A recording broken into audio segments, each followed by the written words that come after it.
Stella Harwood lives with her husband in a neat terraced house in Cheltenham.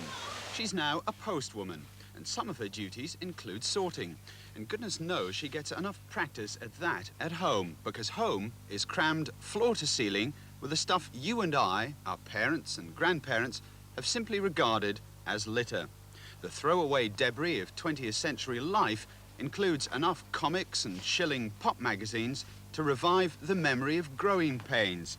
Ouch. But wait till you see Stella's cellar. Dad's army would be at home here.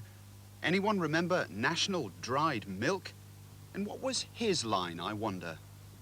This is one of my favourite objects. I suppose it's a hot water bottle, I assume, in the shape, very much shape, of Rita Hayworth, probably late 50s, perhaps early 60s. It's one of the old Robertson's Gollies. This particular one would have been seen in a grocer's shop, probably during the 40s and 50s.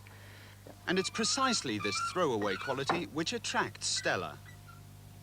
Well, that's the very thing about them which is important.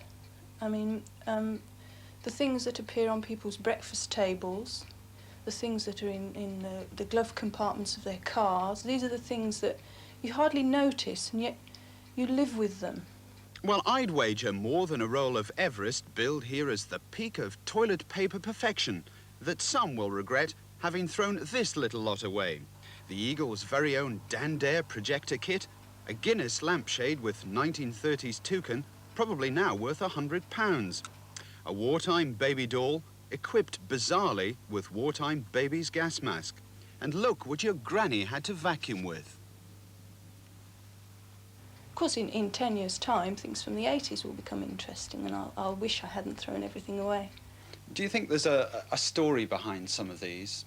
Well, the things that you used to see in sweet shops when there were corner sweet shops, of course they're disappearing now, unfortunately.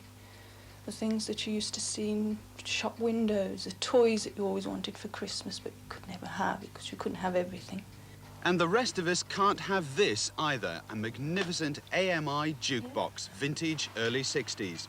Even the records have authentic surface noise.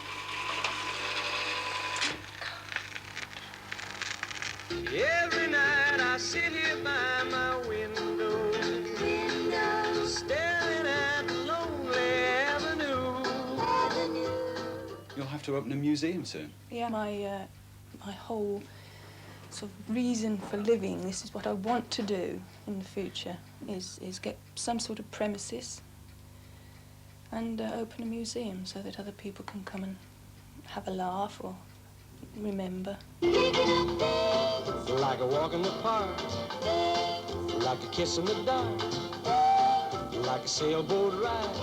What about the night we cried?